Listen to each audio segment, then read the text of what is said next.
আল্লাহর রহমতের সরকার আমাদের দেশে প্রতিষ্ঠিত হয়েছে। বাংলাদেশ জাতীয়তাবাদী দল এবং সকল অঙ্গ সংগঠন যখন এই সরকারকে সহযোগিতা করার জন্য আমরা একের পর এক কর্মসূচি দিচ্ছি, আমরা গণতন্ত্রের দিকে এগিয়ে যাচ্ছি।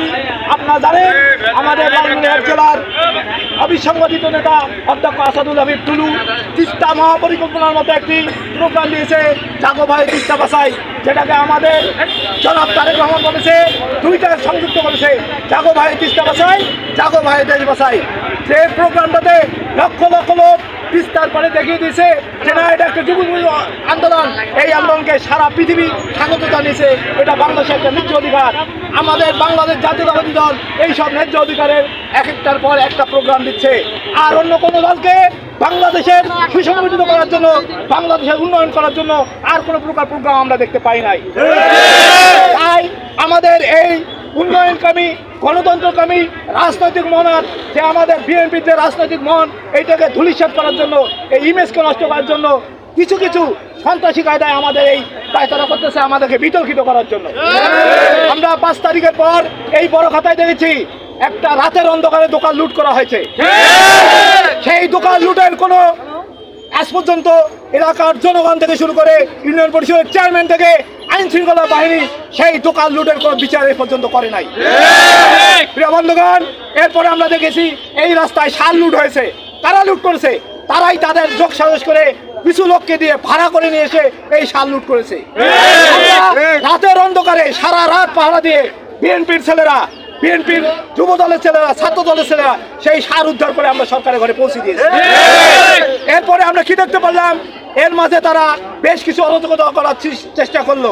আমরা শান্ত মস্তিষ্কে শান্তভাবে শুধুমাত্র একটু র্যালির মাধ্যমে তাদেরকে জানাইতে চাইছি যে আমরা দেশের পরিবেশ পরিস্থিতি শান্ত রাখতে চাই, আইন শৃঙ্খলা শান্ত রাখতে চাই। আপনারা আসেন, আমরা কাঁধে কাঁধ মিলে দেশটাকে সুন্দরভাবে গড়াই তুলি। কি দেখতে পারলাম? গত পরশুদিন এই আমাদের পাশে নয়ন একজন ব্যবসায়ী, আমাদের যুব দল করতো, ছাত্র দল করতো, সে এখন ব্যবসায়ী, এখানে একটা ব্যবসা করে লক্ষ লক্ষ টাকা তার ব্যবসা হয়। একটি সাধারণ ঘটনাকে কেন্দ্র করে একটি মহল এসে তার দোকানে হামলা করলো।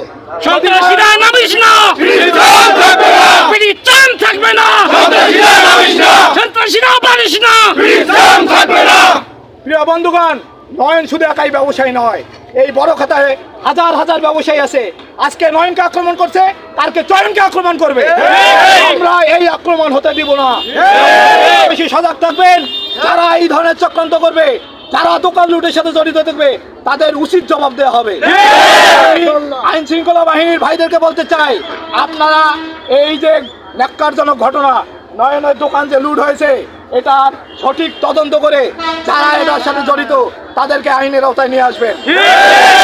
তাদেরকে আইনের আওতায় না আনা হয়, তাদেরকে কোনোভাবে আড়াল করা হয়, তাহলে আমরা সাধারণ জনগণ নিয়ে এই ব্যবস্থা করার জন্য আপনাদেরকে আমরা জনগণের কাঠগড়ায় দাঁড় করাবো। প্রিয় বন্ধুগণ, আমরা শান্তি শৃঙ্খলা রক্ষা করার জন্য আমরা বাংলাদেশ জাতীয়তাবাদী দল এবং তার অঙ্গ সংগঠনের যত নেতাকর্মী আছে, আমরা শান্তি বজায় রাখবো।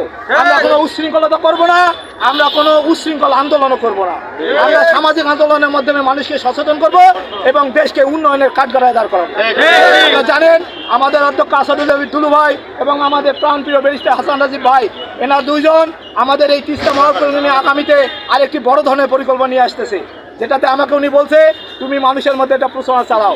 আমরা ইতিমধ্যেই শুরু করেছি, ইনশাল্লাহ আগামী 2-1 দিনের মধ্যে আমরা সেটা একটা ডাক দেব।